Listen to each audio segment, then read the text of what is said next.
Hello guys, in the previous video we have learned about utility analysis and now we are going to learn about what is total utility and marginal utility. देखिए total utility होती क्या है. Total utility is the entire amount of satisfaction obtain from consuming various quantities of a commodity.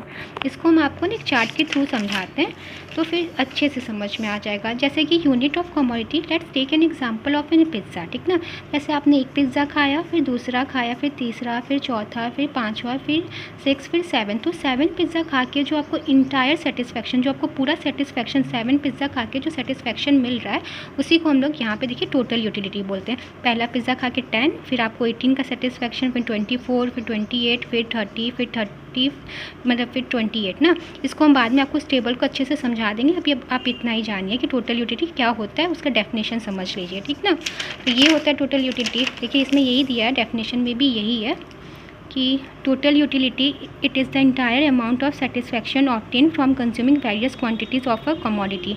तो ये ना आपको ना आगे चल के law of diminishing marginal utility पढ़ाएंगे तो आपको और अच्छे से क्लियर होगा. ये जो कमोडिटी है ना वो सेम कमोडिटी होना चाहिए. मतलब आप पिज़्ज़ा खा रहे हो ना तो पिज़्ज़ा ही होना चाहिए. 7 यूनिट्स वो पिज़्ज़ा का ही होना चाहिए, वो सेम फ्लेवर होना चाहिए. ये नहीं एक बार आप फार्म हाउस पिज़्ज़ा खा रहे हो, एक बार ओनियन पिज़्ज़ा खा रहे हो, नहीं, एक ही जो फ्लेवर खा रहे हो वही फ्लेवर होना चाहिए. और सेम टाइम पे आप सुबह खा रहे हो, एक ही टाइम पे, उसी टाइम पे आपको 7 पिज़्ज़ा खाना है. ये नहीं कि एक बार मॉर्निंग में खा लिया, एक बार इवनिंग में खा लिया, नहीं, ऐसा नहीं है. एक ही टाइम पे जो आप सारे पिज़्ज़ा खा रहे हो उससे आपको जितना भी सेटिस्फैक्शन मिल रहा है वो आपका टोटल यूटिलिटी होगा. और इसके बाद यह total utility is the sum of marginal utility. देखिए पीछे था ना अभी, you total utility is the sum of marginal utility.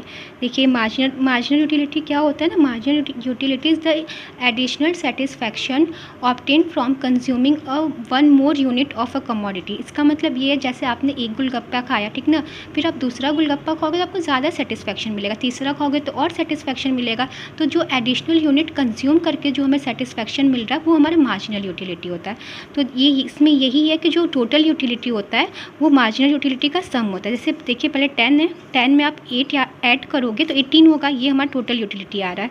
फिर इसमें 6 ऐड करोगे तो 24, फिर 4 ऐड करोगे तो 28, फिर 2 ऐड करोगे तो 30, फिर 0 ऐड करोगे तो 30, फिर 30 आ जाएगा, फिर माइनस कर दोगे 2 तो 28. तो इस सम होता है मार्जिनल यूटिलिटी का. अभी हम ये आपको आगे टेबल में जब क्योंकि मेरे पास टाइम का इतना टाइम अलॉटेड नहीं है, 3 मिनट्स ही मिलते हैं तो ज़्यादा हम आपको समझा नहीं सकते. तो नेक्स्ट वीडियो में सारे टेबल के बारे में आपको डिस्क्राइब करेंगे. फिर क्या दिया, the slope of TU equal to MU equal to change in total utility upon quantity. तो देखिए टाइम ख़त्म होने वाला है, ये हम आपको नेक्स्ट वीडियो में समझाते हैं. Okay bye bye, thanks for listening, take care.